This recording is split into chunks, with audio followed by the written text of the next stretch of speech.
Thank you. Ciao ragazzi, siamo arrivati qui con amico mio Yasin Kecha. እንዳኽኽ ፈልጡ እንዳተሓተቱ መበቆል ዘእኽስ ኣበዩ ደረቱ ድሕርና ጽነት ናይ መጀመርታ እስከ ትጉዕዞ ከመይ ኢኹም ጀመርኩም ናይ ስነ ጥበብ ቅድም ሙዕለኒ ሽዑ ናፍቲ ዝደለኻ ሓገዝ ጫፊን እንዳንጻኻ ከመይ ኢኻ ትገልጾት ናይ ናጽነት ግዜ ያሲን ሓወያ እስከ ንገራኒ ቤዝ ጊታር ከምኡ ብዕንጨይቲ ገለ ሰሪሕና ገለ መለገለ እንዳበልና ኣነ ፃወታይ ኩዕሶ ኮንኩ ብርግፀኝነት የገለ ብንእስነትኩም ምስኬክ ሒዝኩም ከይዱ ናይ መጀመርታ ህፃናት ኣብ ቲቪ እርስ ተቀዳሕኩም ንስኹም ኢኹም እንታይ ኢና ክንገብር ገለገልና ንሕና ከዓ ሽዑ ግን ግዜ ናጽነት ስለ ዝነበረ ሆሆ ነይሩ ፈንጠዝያ ነይሩ ብጣዕሚ ፅቡቅ ኩነታት ነይሩ ሸያ ኢልና ኣብዚኣ ከስዓ ከዲርሳ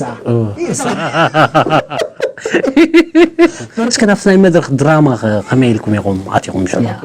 ናይ መድረኽ ድራማ ብኸመይ ኣቢልና ንግረካ እንታይ በኽርያኹም መፅኹም ኢሉና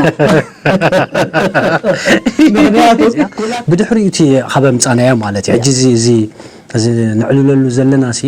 ብዙሕ ኣብ ሜድያ ዘይተዓለለሉ ናይ መድረኽ ድራማ ብፍላይ ኣነ ሕጂ ኩለን ክጠቕሰልካ ከምዚ ንጥቀሰን እስከ መንግስቲ ንጥቀሰን ሰጋጊሮም ጀማል ሳልሕ በሎ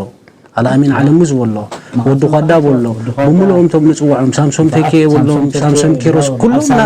ሳላቶ ካፕተን አለዋ ዝባሃል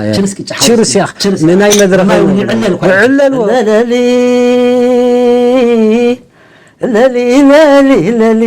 ለሊ ከመይ ራሒና ናይ ማሕበርኩም ዝነበረት ራውያ ትብል ኣብ ልብ ነብስ ወከፍና ይሽዑ ስጋ ሕጂ ትዝከር ራውያ ሲ በዓል ኢሳያስ ጸጋይ ፍስሐይ ዮሐንስ ጆሹዋ ዳዊት ይስሐቅ ክሳይ ቪዥን ስለነበሮም ኳ ዓላማ ቪዥን ነይርዎም ተረዲኻን ለኻ ኣሌክስ ካሕሳይ እንዳደረፈ ከሎ ጀማልካ ብጣዕሚ ይስዕስዕ ክገርመካ ዓፅሚ ለወድ የብሉን ኢኻ ትጠራጠር ድሓር ኣዘራሪቦሞ ጀማል ሽዑ ናባና ተሓውሽ ሸውዬ ሓሸውሸውዬ ከምስታት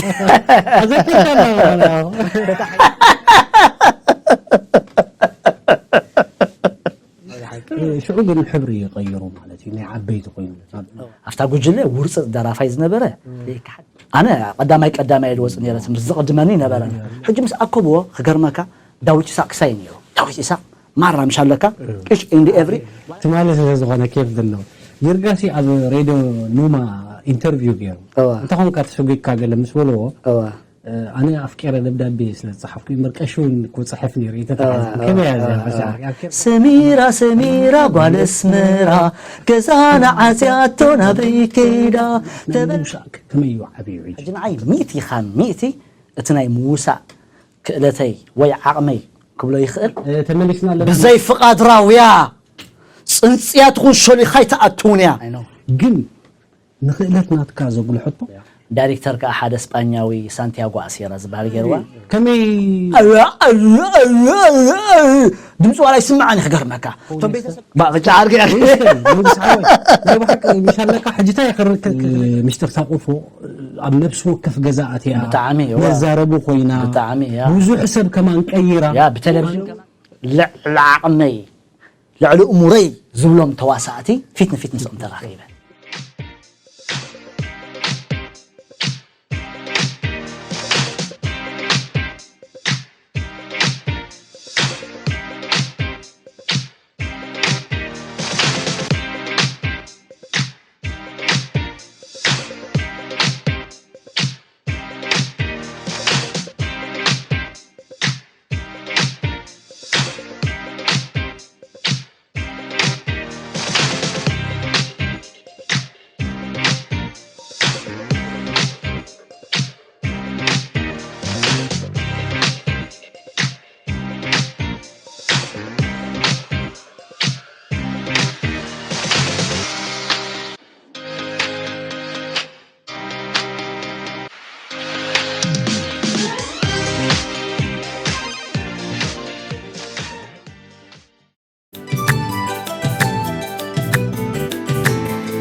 رحيل